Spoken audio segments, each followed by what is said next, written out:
Please join us in welcoming Sam, Sahaj, Michelle, Jeffery, Nick, and Brian.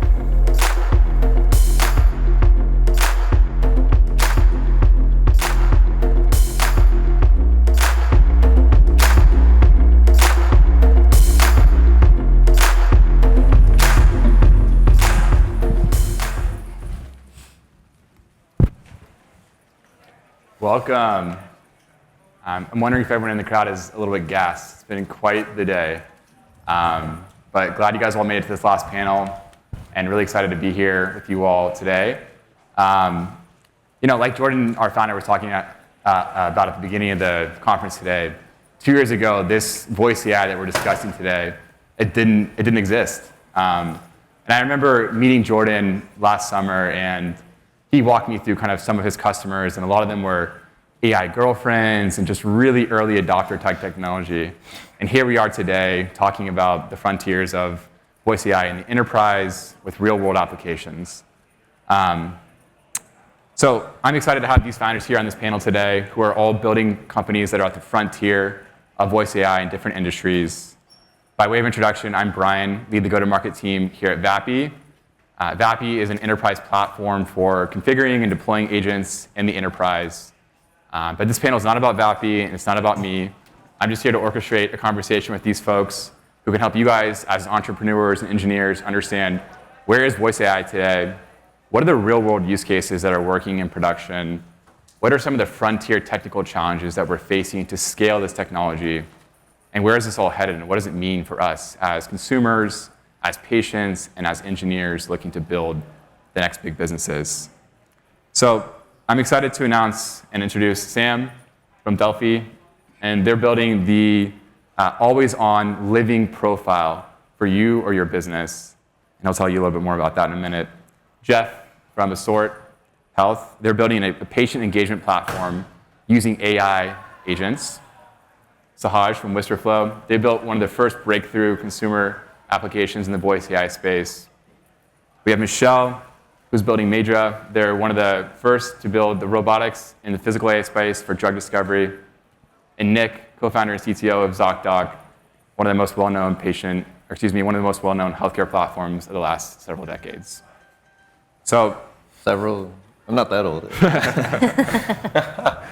He corrected me before the panel. I said 1 decade. He said it's actually 2 decades. So thanks for the correction.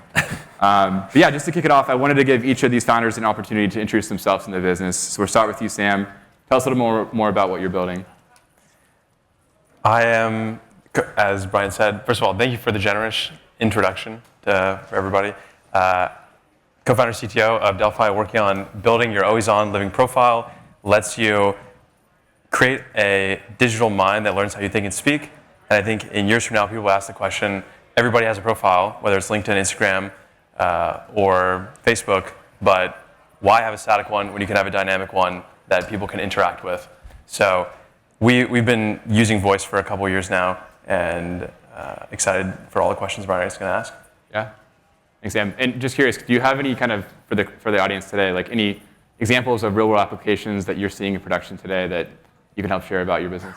Yeah, so I think probably the best one is to talk about someone that a lot of people here know, Lenny Rachitsky, who is a Substack author. If you go to lennybot.com, you can see he has a Delphi profile, and you can interact with it, ask questions, and it's trained on all of his podcasts and Substack articles. Arnold Schwarzenegger is another person who uses Delphi. He put his Delphi profile inside of his weightlifting app for his community, and there's thousands of people right now who are using it. And so if you're interested in creating one for yourself, because I think in the future everyone will have one, you can go on to delphi.ai/pricing, and you can join our waitlist, and we're going to be onboarding people off the free tier waitlist over the next couple weeks. Awesome. Thanks, Sam. Sahaj, tell us more about Wispr Flow. Thanks so much for having all of us here. It's really a pleasure. So I'm Sahaj, co-founder CTO at Wispr Flow. What we're building is the first voice interface for consumers that they trust more than their keyboard and mouse. And that all starts with voice dictation that you can use everywhere on your laptop and your mobile device. So you click into any text box, you speak how you would to a friend, and it understands you perfectly, writes what you would have typed out. And the magic is that it's automatically formatted, automatically structured, things that you can immediately use for communication, gets names right in emails because it uses context of what's around you, lets you tag files if you're dumping long prompts in a cursor or ChatGPT. And the key here is voice dictation builds this really strong habit of being able to trust voice and use it everywhere across your computer. And it creates this foundation for us of thinking about, hey, what are all the ways in which people want to interface with their computer using voice? What are the ways that we can keep people from being stuck staring at their screens all the time? And we're just focused on building those consumer habits one step at a time. Thanks, Sahaj. Michelle, tell us more about Medra. For sure, yeah. So we built Medra because we believe that AI is really changing the biology and drug discovery landscape. There are a lot of people right now building biology foundation models. There are a lot of people building frontier models or even AI scientists. But a big missing piece in the biology landscape is actually the data necessary to generate the training for these models. So we are building the physical AI robotics platform that can vastly 1,000x, even 10,000x the amount of data that's currently available by running experiments at scale. We've also been building a reasoning AI, a scientific reasoning AI that actually allows us to take the data that we generate with our robotics platform and actually help our customers optimize their results and improve their results.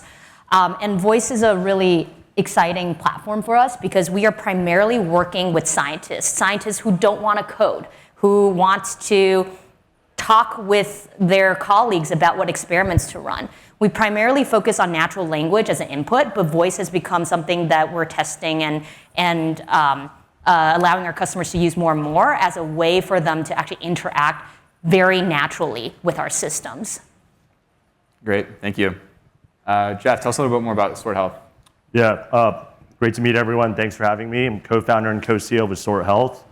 At Assort Health, we're building the most comprehensive patient experience platform powered by our specialty-specific AI agents. So that's a lot of buzzwords, but what this really means is, when you call the doctor, instead of waiting on hold or dealing with a confusing phone-free system, we'll pick up on the first ring to schedule your appointment end-to-end, triage you to the right physician, refill your medication, whatever it may be. And now we're also doing a lot of outbound calls to really help close care gaps and make all of us better consumers of healthcare. We're multimodal as well, so texting, chatbots, but voice is still our primary medium. Awesome, excited to dig in a little bit more on that. Nick, I think most of the people in the room know about Zocdoc, but tell us a little bit more about what you're working on these days. Yeah, sure. These are such well-rehearsed pitches, and I haven't done that sort of a circuit for so long, so I don't know. So Zocdoc, for those of you who don't know, is an online platform for searching and booking doctors. You can search by your location, your insurance carrier, and see photos and read reviews, and then you can click a time and book online. So, and then that's been our core business for. We just had our 18th birthday, so it's like. It's been quite a while. This beard is very white now.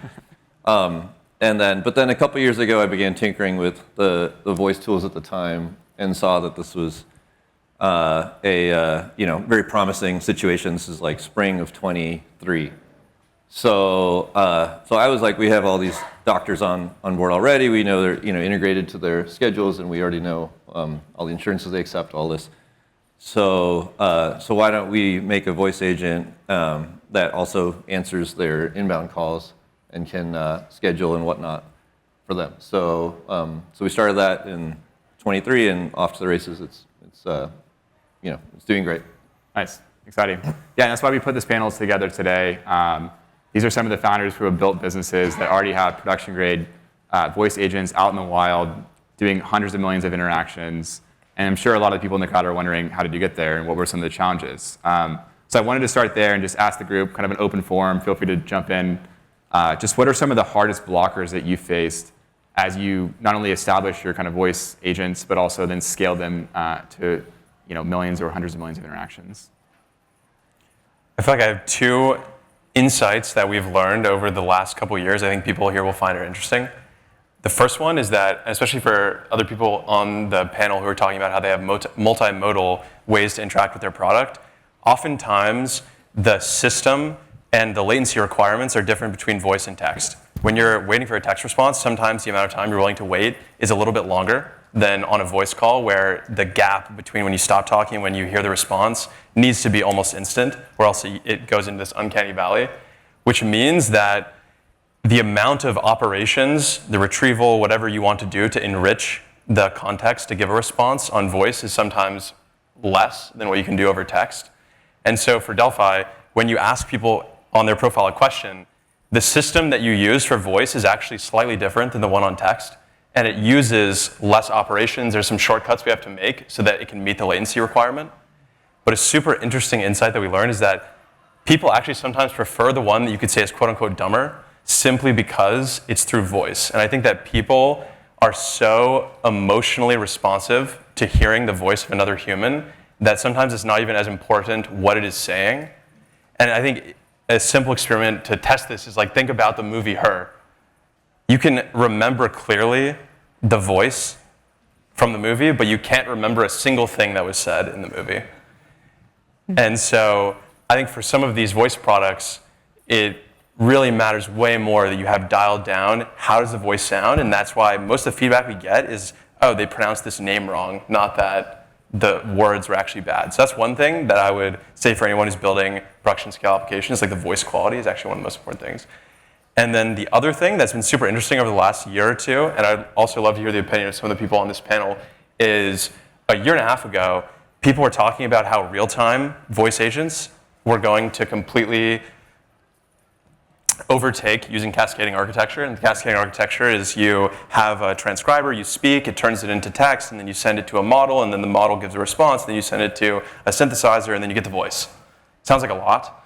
And now with OpenAI and some of these other providers, you can just, like Hume, you can just send audio and get audio back. So everyone's like, oh, that makes the most sense. That's what you should use. But it turns out that actually that is still not really the best for a lot of use cases. And you even have companies like Assembly releasing speech-to-text models, and so they're investing significant amounts of research into still doing this, even though voice-to-voice has come out. And I have been a customer of Vapi for 2 years, and so I even did diligence calls for their Series A last year. And I remember every single call, people were saying, well, if voice-to-voice comes out, will Vapi have a business? And it turns out that even a year later, the adoption rate of voice-to-voice on Vapi, I think, is like single percentage or something. Yep. And so that's another thing, I think, for anyone who's using voice agents to think about is, in the next year or two, where is voice-to-voice versus speech-to-text going to be, and what makes the most sense for your business? So I think those are two interesting insights. Nice. Yeah. Oh, go ahead. Yeah, I was going to follow on with Sam. I think voice-to-voice right now, like the minute latency gains that you get, are not worth the trade-off of hallucinations, especially in the healthcare industry. You know, we have a huge patient safety and performance layer where we have to intercept things that are said incorrectly. It's very dangerous, right, if we're telling the patient the wrong thing. But I do think that in the future, with the cascading architecture, you lose a lot of bandwidth from the speech to the text, right? Emotion, all these other factors that if you're talking to a person, like, you know, I think that is really the biggest part that's missing is you lose so much going from speech to text. But I think, you know, companies like DeepGram, Assembly AI, Cartesia, 11 Labs, Vapi, you know, all these companies are working towards a space where it can make it really safe and still have these like emotions and other things that are not passed from just purely, you know, all the stuff that's lost from speech to text, I think will be a big part of what's coming in the next year. It's been so interesting seeing that to solve that problem, I thought that we were just going to use audio to audio, but instead people are saying, oh, let's put emotion metadata on the speech to text, and people are now trying to enrich the cascading architecture more. I totally agree with you. That layer of being able to see what the response is going to be, I think is what ends up being the most important thing. Yeah. Yeah, I think even for us, we really try and optimize per patient, right? So if we can detect that a patient is speaking slowly, we can then tune down the voice of our agent automatically, right? Just like a person would. What's really nice with our outbound agents is that we have all this metadata where we understand this is a Medicare age patient. We're gonna use a different tone, a different, you know, we might make the end of turn detection longer because they might pause more, or they maybe like give them more time to say their Medicare number. So these are all things that we're able to do with outbound, and it'd be really great, you know, if we could adopt this into inbound when you don't have that metadata per se. I'd be super curious to hear what Zocdoc does. I think one of the things that has actually been surprisingly one of the hardest problems in AI over the last couple of years, we're like, okay, we solved LMs and all of these insane, we're doing drug discovery, but it turns out that the most challenging thing is knowing when someone's done talking. Yeah, so obviously the whole day has been about end of thought, right?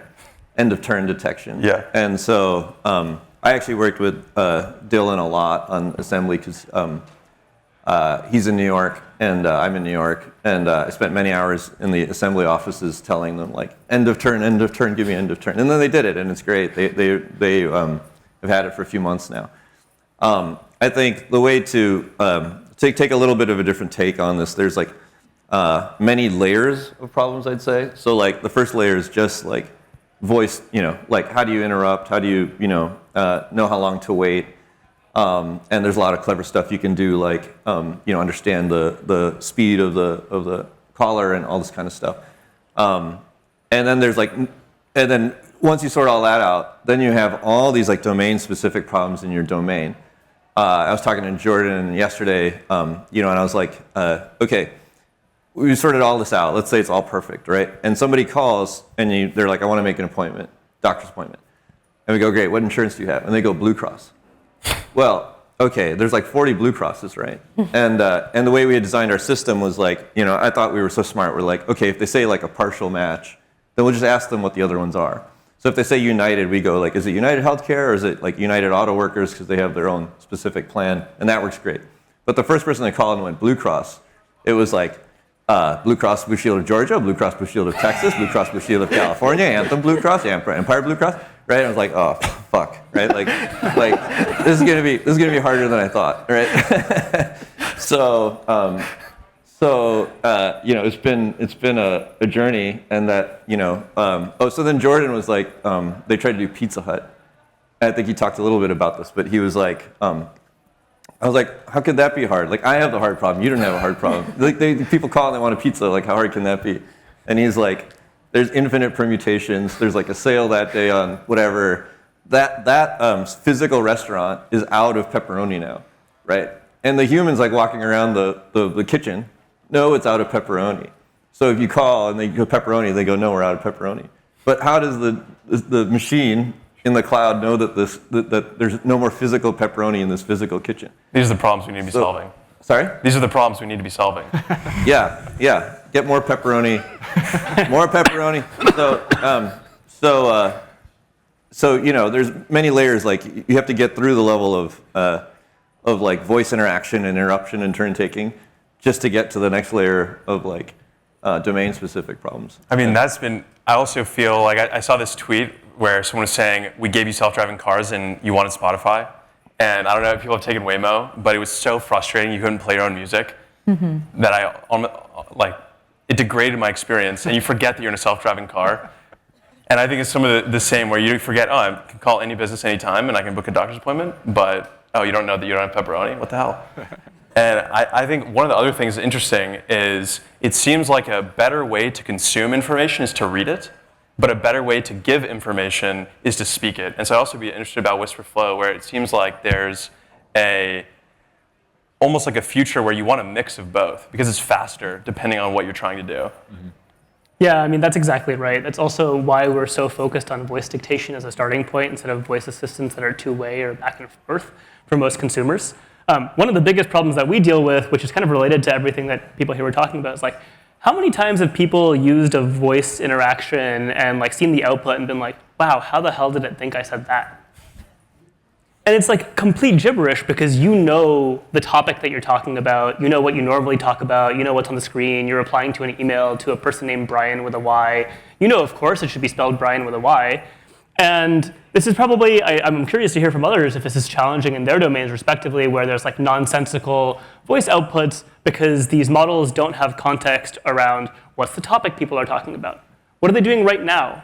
Why is it important to them? What is this person's accent like, and how does that kind of change all the different words that they're saying? And when you're using voice for communication, for sending Slack messages, emails, texts, it's actually really important to get every single word right, which like is surprisingly key. And so like that's why, again, like what we focus on is just voice in, text out, but get it right every time so that you never have to edit the output of your interaction. And like, don't say it back to the user, right? Just let them see it, let them read it, let them confirm it themselves. And as people build trust again, after like 25 years of being told that like voice interactions are going to be the thing they use for their phone and their laptop, then like rebuild that trust, then start to add more and more interactions on top of it. I think one thing that Sam, you just talked about of like how do you actually mix the different modalities? It sounds like most people here are like it's either voice or then it's like text-based agent. Whereas for us, we actually mix both of them together, right? Like we primarily use text-based as input, so scientists can like have a PDF of their protocols, they upload it, we can understand it, and then we translate that into some like visual flow of what their science is.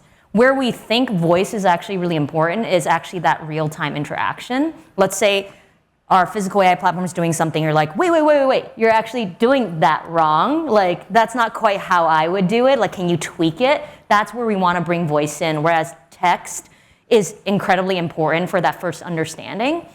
And I actually think because we use text so much already, it helps us get around a lot of problems we're talking about, because primarily we're primarily thinking of it as like text-based agents. And so there's a lot of already structure in place and a lot of context in place with the text that we're generating for our robots to understand. And so the voice can really just be like a supplemental of like, how do I actually make this really easy to interact with real time? Because you wouldn't want to like type, stop, like that's too long, but you want to like talk to it. But then when you have much longer, let's say you actually want to make multiple changes. You also wouldn't want to read through all the changes you wouldn't want to make. You want to go back to text. It's like, hey, it's kind of like with the humans, like, oh, let me just Slack you the changes I want to make if it's long, but I can tell it to you if it's short. So how can we mix that together? I think it's really a user experience interaction problem that if you can get it right, can make using both voice and text a lot more seamless. Totally. I think another interesting thing you touched on briefly just now, Sahaj, is you're saying like once you rebuild that trust. And I remember, Jeff, when we first met, we had dinner, you were talking about this is particularly important for you because people are so used to when they're interacting with something having to do with healthcare, they're like, get me to a human right now. And I think there's probably some barrier where once you overcome it, people are going to be the opposite. They're like, I want to call this business and I want to get an answer instantly. I don't want to talk to someone who doesn't understand me. And I just want to be able to have the tools. Do you feel like we're close to that barrier? Yeah, that's totally true. Even if I called in, I think a lot of patients have an experience with your credit card company, your airline, like, kind of worse AI agents, right? Like, I think one of the coolest parts of what I've been able to do is, we're here in San Francisco. I think that if you travel to other parts of the world, like the clinics that we work with, and we work with these, rural, Medicaid populations in the middle of nowhere. They don't even have, it's only landlines, right? So there's a great distrust for this type of technology, which once you meet people, you totally understand. So I think for us, it's really about gaining trust. So, hey, if you want to be transferred, we'll actually transfer you. But hey, while you're waiting on hold, why don't you, instead of listening to this hold music, you can talk to our AI agent. And once another person is ready, you can either continue or you can get transferred. So I think that's really the only way to build trust. When we onboard our clinics, we send them patient education materials, right? And we really emphasize that piece, like this is just an alternative path. You can always still speak to a person if you want to. So I think that's extremely important. But obviously, we're doing what we're doing because we're very bullish that trust over time in voice AI agents will increase. For the most part, we really always say, hey, I'm Amy, I'm a virtual assistant on behalf of X practice, or they get to choose the name. So we always like to reveal that, because they don't want to feel tricked, right? So I think that's been really a huge focus of ours is now across 43 million patient interactions. We're rated over 4.5 out of 5. When a human, on average, is only rated 3.8, 3.9 out of 5. And I think a lot of that is about being transparent, building that trust, not trying to trick people into thinking you're a person when you're not. Because I think you could probably get away with that for 2 minutes, but the length of our convos are much, they can extend up to 7 minutes. These are complicated calls, and even people will realize. So we don't want to do that. I think healthcare is a little bit easier than maybe other industries because everyone's called a doctor and been put on hold forever, right? And so so I think we have a bit of a more willing to try it demographic because they know if they go transfer me that they might have like a 30-minute hold time. Totally. Yeah, that's definitely one of the hardest challenges for us, which is you're trying to build a habit that or break a habit that people have had for their entire lives, which is typing on a keyboard, and a mental model that they've had their entire life, which is speaking instead of typing is going to lead to more mistakes and be more cumbersome and be awkward and painful. And it's the kind of interaction that's delightful when it works and kind of annoying when it doesn't. And so if it doesn't work every single time, the habit doesn't stick. And so like one of the questions that we often get are like, how are you different from the other people building voice dictation? And it's actually really hard to give a good answer besides people stick around and then continue to build the habit more and more over time because it actually works. And it's like such a uninspiring answer to give, but at the end of the day, that's the thing that will like slowly shift behavior, slowly get people to stick around, where otherwise like it might make a mistake here or there. Like you mentioned one that makes a mistake on like names when you're responding to people in an email. Like if it gets that wrong every time, you're just gonna stop using it. Unlike in healthcare where like medical dictation has been such a key part of doctors' practices for like 20 years, because if you have 3 hours of notes to take a day, you have no choice but to use some kind of voice tool. I'm curious, just kind of building on that topic of adoption and building habits. I'm curious if any of you, well, just a backstory, I guess, when I joined Vapi, we spent about half of our conversations just trying to convince people that voice AI was here and it's real, and that's no longer the case. I think people understand that. But I'm curious if what you're seeing in your different industries and businesses, like, do you see any specific upcoming events or things that will help accelerate adoption of voice AI, or any sort of barriers that exist that could be broken through to accelerate adoption more broadly? I think this is like a normal adoption curve of like any new tech. Certainly it's like coming to fruition much faster. Like it's getting better much faster than the previous sort of step changes of like PC and then internet and mobile. The pace of this is just unbelievable. But humans have to adopt it, right? And so and that still happens right? There's still Homo sapiens, the same Homo sapiens that we were during the PC revolution or the internet revolution. So that bell curve is still gonna happen. Yep. But you can see it 100% working. Like if you guys know Crossing the Chasm? Have you guys read Crossing the Chasm? Is that such an old book that nobody knows? I have. Okay. So I think this is very straightforward Crossing the Chasm, where there's like the early adopters that we all have now that are clients and they're excited to use it. And then we're just at this chasm moment now, where it's like, the people on the other side of the chasm are like looking at the early adopters and they're like, oh, this is working. Like, this is awesome. And so I think we're just right at the cusp of like a massive uptake. And, we're all here next year and there's just going to be, it's going to be like a no-brainer, right? Nobody has to argue about whether voice agents are here or not. Yeah. Could I, out of curiosity, how many people here, we could do this if I get invited back next year too. How many people here have a voice agent in like production right now? Just show of hands. Awesome. Wow. And that's a lot. That's awesome. That's crazy. I thought it would be like 6 and then I'd be like, let's try it next year. But everybody's already gone. Conference. Awesome. How many? That's okay. We'll ask it next year. I was going to start to ask volumes, but I think people probably keep that close to the chest. It feels like the adoption is right on the cusp of just massive. I think one of the things that's going to accelerate the most is hardware adoption, where whatever is going to come out of I/O next year, I think it's supposed to be something that has to do with using voice and technologies like what Sahaj is building, where people just start to build this habit where they arrive at something and they just expect that they should be able to talk to it. Mm-hmm. And I think something that a lot of people, we talk about how we're in SF and we're in a bubble and we don't know what's going on. I think one of the things that sometimes people don't think about is what kids are doing. And really the people who are growing up being, gaining sentience right as ChatGPT has come out and never knowing anything else other than that. And they can press the button, they can get the voice, the omniscient presence that can tell you anything. They know nothing different. I think some people forget that. And so those people, 5, 10 years from now, they're just going to expect that anything they land on, they can just ask a question and then get an instant answer in voice, text, video, whatever modality they want. And so I think that's one thing that you'll see as a bunch of them come online in high school and college. And then another thing is all these technologies, hardware, you just start to expect that that's how you can use it. Yeah.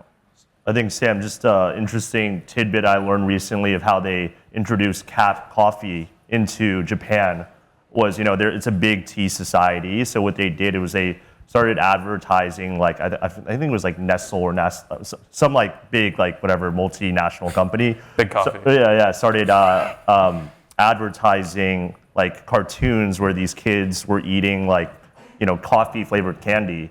And then they started selling coffee flavored candy because the kids would want them because they saw the ads. And then when they became grown-ups, the taste of coffee brings back a memory of childhood. So it was literally like a 15-year kind of process for customer acquisition, but it clearly worked. Now the biggest Starbucks in the world was just opened in Tokyo. So I totally agree that I don't think it's going to take 15 years for AI agents. I also think just bringing it back specifically to healthcare, even for our health systems, this is directly having conversations with the CEO of Stanford Healthcare, Cleveland Clinic. There's three major problems in healthcare right now, right? Lower reimbursements, a lot of political stuff like the big beautiful bill that's going to kind of screw over health systems, and huge admin costs, right? There's so much overhead in healthcare, right? And I think at Assort, what we're doing is trying to reduce that overhead, where you can really, one person can now do in sentences, or with our new platform, what used to take hundreds of hours to do. So really empowering healthcare workers to be more and more effective.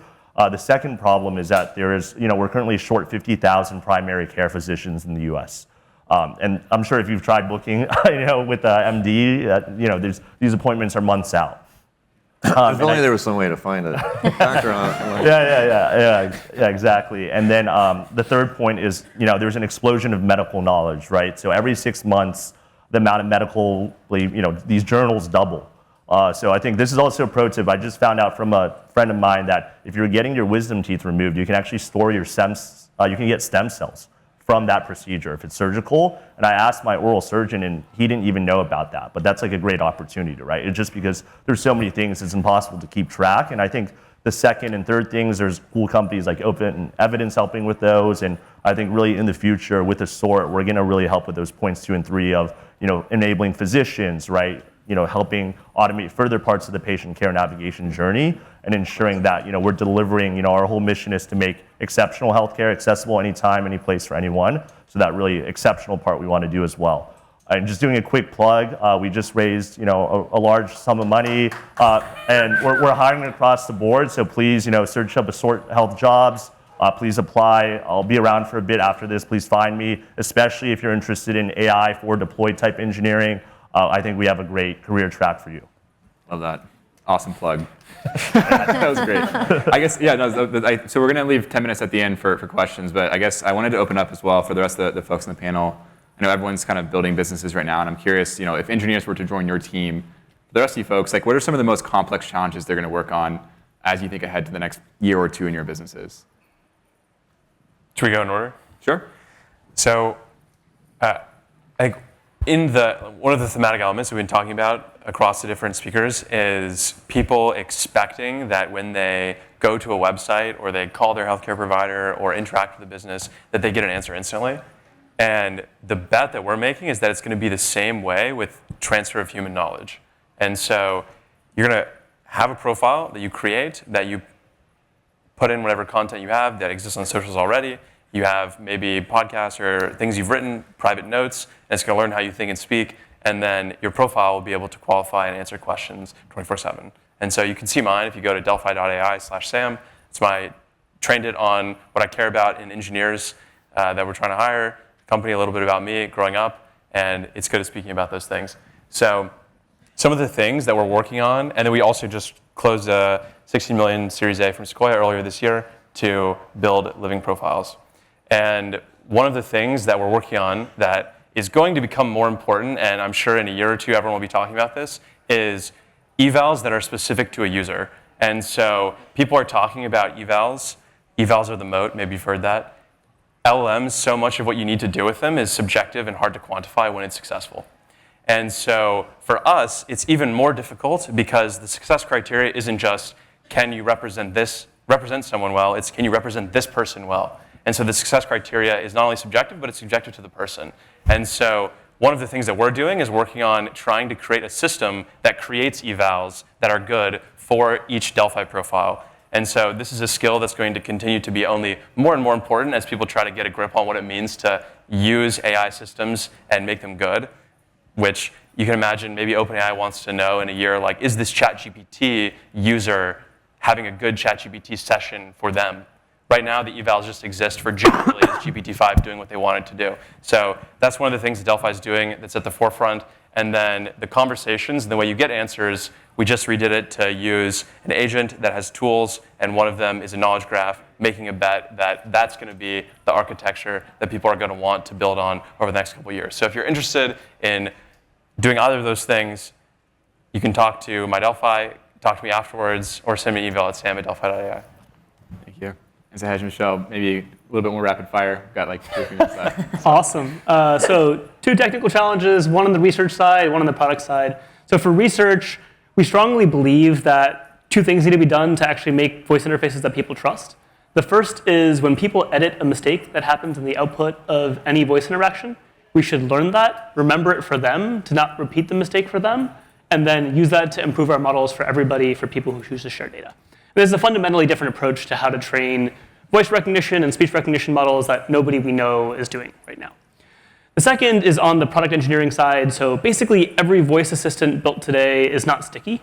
We want to go from voice dictation to voice interface. We know so many ways in which people want to use voice interfaces over and over and over again, and we're focused on building a lot of those. And then outside of engineering, I think everyone here can make use of the product. So go to wisprflow.ai and download it now.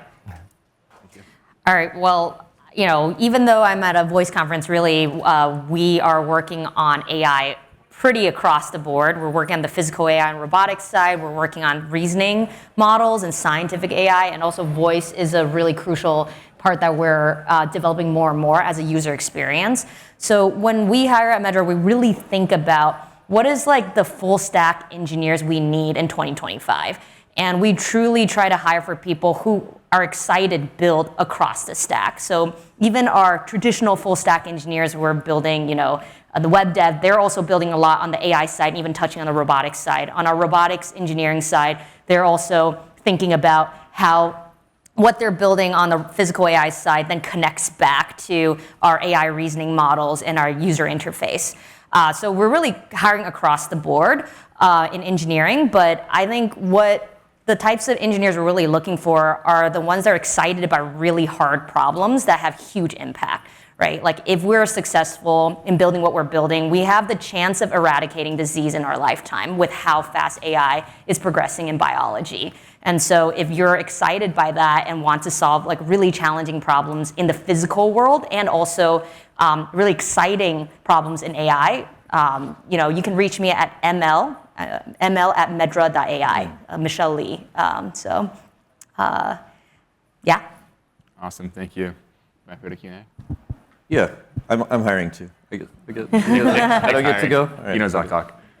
Cool, so we've got about 10 minutes left here for Q&A. So if you have a question, stand up, talk loud. We don't have microphones, and I'll repeat the question, then we'll give it to the panel.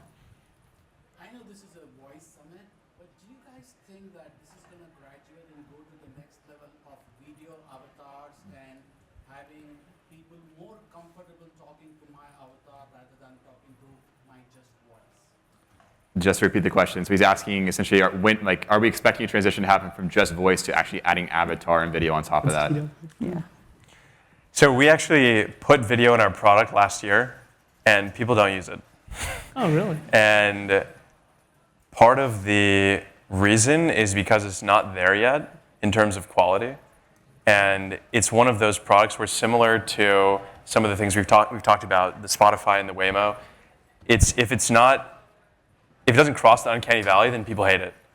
And so it exists, you can try it, but I think it will get better in the future, but voice is going to continue to be the dominant way that people prefer to interact because you can do it on the go, and it also can be in tandem with other things you're looking at. Like a lot of the things we're talking about is how do I review what my robot's doing, or how do I dictate what I want my software to do.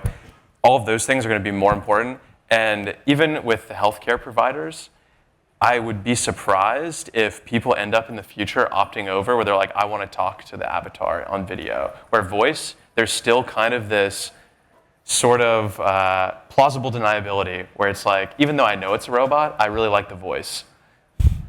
Yeah, I totally agree. I think there's, we work with pediatric groups. There's moms that are driving in from work, like dropping off their kids. So I don't think video really adds any additional layer, and there's almost a layer of privacy that you get with just voice. It can almost feel more intimate than talking to this video avatar. Even if it is really good, I don't think there's too much alpha to be gained there. Also, there's one very interesting thing that I read during COVID where I don't know if people have had the experience where if they sit on Zoom calls all day, they just feel really burnt out and they can't explain why. And part of the reason is because you're not meant to have a face this close to you. Like imagine when you are walking around and talking to people, how often are you talking to someone this close face to face? Almost never. And so it actually activates fight or flight because you're like, holy shit, there's someone in my face. And so it's not really pleasant to be on Zoom calls for a long period of time. So I actually don't see it long term being a modality that people want to use over something like voice. You guys have talked a lot about healthcare space, Medicaid, right, which kind of comes into governmental things, HIPAA, getting credit card information and PCI compliance and everything. How do you bridge that gap between, you have your voice AI agent, it's got to be able to transcribe, but you have these constraints of these rules or laws or anything.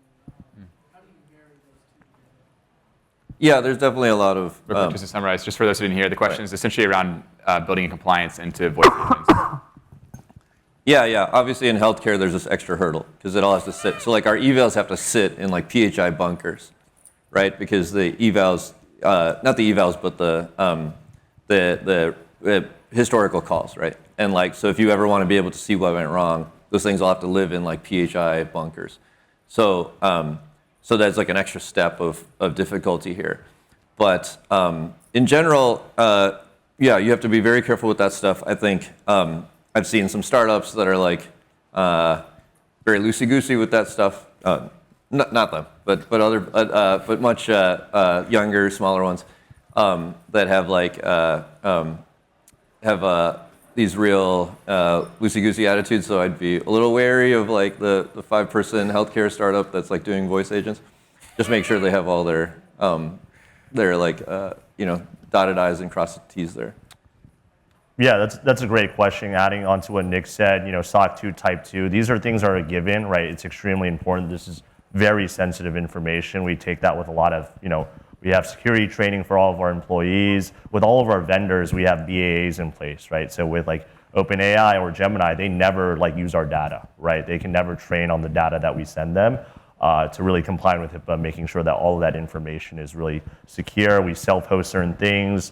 Our database is logically gated so that information can never cross-contaminate between different organizations. So I think it's a lot more. It makes things a lot more challenging, but it is like what we have to do. And I think we look for people that are very interested in having those high security standards. Very kind of you can't just. It's not a social app. No, there's a lot of things that you have to take into consideration. And read the VAs. Because you can't just be like, oh, VA, fine, right? Like again, those companies are also new, and so some of those BAs are like shit, and you got to make sure that that these subcomponents also have airtight BAs. So, not much of like a technology question, but more of a founder question. What are the most expensive mistakes you've made in the last 3 years in the age of AI? All right. Next question. So the question was most expensive mistakes made by these founders. We made a real expensive one. So we were a hardware company as our origin. We were a wearable brain-computer interface company that would understand what you would say silently to yourself. And the R&D for all of that was going really well. We had a team of 35 or 40 building that. And we hooked it up to every voice interface that we had at that point, Siri, Alexa, ChatGPT, and none of us wanted to use it. We didn't even want to use them with voice when we were in closed rooms, particularly frequently. And so that's when we started building software for the hardware. The first thing that stuck was Flow, because voice dictation is something that you can use 100 times a day and builds a really sticky habit. And so we had to pivot the entire company out of the hardware into the software. And so we had raised a good deal of money for a team of 40 neuroscientists and hardware engineers, and are a completely different business now. That's not a mistake. That's like you figuring out what. That's all of startups. That's hardly a mistake. Like you're saying you feel bad because that's absolutely like 100%. Like, I mean, we went from 40 down to 5 and had to build back from there. good. Like this is pivots. That sounds like a win. Good for you for doing that. It is Good a for you win. for It having was the very guts. expensive, and I I would learned a never lot call about that- product along the way. We have this. So I have this saying I say in that Zocdoc, which is like JFK says, we do these things not because they're easy, but because they're hard. And I say the software engineering version of that is we do these things not because they're easy, but because we thought they'd be easy. And so like you're gonna make mistakes, and that's like good for you for like having the guts to be like we're gonna like bring this back down to the bones and pivot it and figure out something that works. That's a success. I would never call it I'm going to a take mistake. that. I would say it was an expensive learning. That's how I think about We it. all have. We all have. And the more expensive the learning, the more I'll remember it. Each of us has a $100 million education, right? Like so, like that's not. I think that's just Silicon Valley, and that's life. I think one of the things that we did that was a big error early on was when we started the company, we started off by thinking that we were going to create the platform where we could have all of the profiles on it, and then people would come to it and use the profiles and ask questions, and they'd get value from it, and we would make the profiles of the people, and we'd get so much attention that then we'd go to them and be like, look, there's so many people talking to your profile, don't you want to claim it? And so when we first started the company, we made one for Andrew Huberman and Esther and Peter Attia, and all these people were like, look, we're going to get a lot of people who are going to like using it. And then within 3 weeks, we got cease and desists like clockwork from all of them. They're like, please don't do that. And they still won't work with us. So I think that was expensive learning early on as well. Nice. We probably got time for one more if anyone else has. No? Maybe you can sneak in one last quick question. Yeah, so I mean, it's well known now, like in the voice AI space right now, like you got to be a prompt engineer to successfully like do anything, right? So that's why the whole forward deployed engineer is a really big concept right now. What are all your thoughts on, is that going to be forever the model, or is there going to be some degree of self-service? How do you imagine that kind of transition happening from experts being responsible to figure it out to like people can do it themselves? Yeah, that's a great question. Especially, I think for us, we work with complex. There's all these rules, like binders full of spreadsheets of rules. You've been in the doctor's office, laminate, like all these things we have to follow and get right. And it's a very white glove onboarding service that we provide to get all these things right, and that's important. But it is a lot of hours and a lot of engineering time, a lot of implementation and ops time. So that's a really interesting problem that we're working on called Project Skybridge. Is like, how do we automate a lot of the onboarding based on recordings from their VoIP, right, from their existing call center, right, from the electronic health record, right, even looking at like Medicare claims of the doctors to see what types of procedures and things that they perform, so that it is an automated onboarding, and it's still very white glove in getting things right, but it doesn't require nearly as much engineering work. So if you're an engineer and you're interested in that type of stuff, let me know. He's hiring. What you're saying is very prescient and correct. Like, it's going to get much easier, right? It's eventually just be speech to speech, right? Like, I mean, the neural nets just get better, right, every year, and so it'll eventually just be speech to speech, and it'll be simple. Think hard about like whether the company that you're creating has a moat. Like, we have these rules, right? Like, even if that got super simple, we still have infinite. Like this Blue Cross problem that I said. So think about like the thing you're starting. Is like a layer this thick over OpenAI, right? But as OpenAI gets better, is your layer getting compressed? I had a product manager come to me from a company that was critiquing student essays in high schools. That was their company. Like, right, this is not a company anymore at all, right? You're just like, GPT, what's wrong with my essay? So like, just make sure that, getting easy is better, except if your company was doing the hard shit that got easy. So it will get very easy, and make sure that the thing you're starting has a layer that stays hard even when the neural nets like take over the world. Nice. And Awesome. just to add on that, I think it is really important if companies are using the forward deployment engineering model that there is a platform that when the forward deployment engineers are building a lot of these solutions that, that helps them land the customer, whatever they're building for a customer can go back into the main platform. Because I think that that was what Palantir was able to build, right? And I think without that being able to make it easy in the future, then you'll never be able to do that actual land and expand strategy across multiple customers. And that's definitely something that we think about a lot, like our physical AI is a platform, but then as we do more and more protocols, like they all can then be shared across all our customers. But then our entry point for each customer is very different, right? Because one person might want to grow cells, the other customer want to do antibody engineering. But in the end, all of them are going to look very similar once you're inside the org. All right, I got greedy. We're 3 minutes over here, so. I was going to say whether deep grammar assembly was better, but I guess we're out of time. I think we're out of time, unfortunately. But yeah, I just want to give a huge round of applause for these founders and for you all today. Thank you so much. I think we have one more fireside coming out, so hope you enjoy. Thank you. Thank you.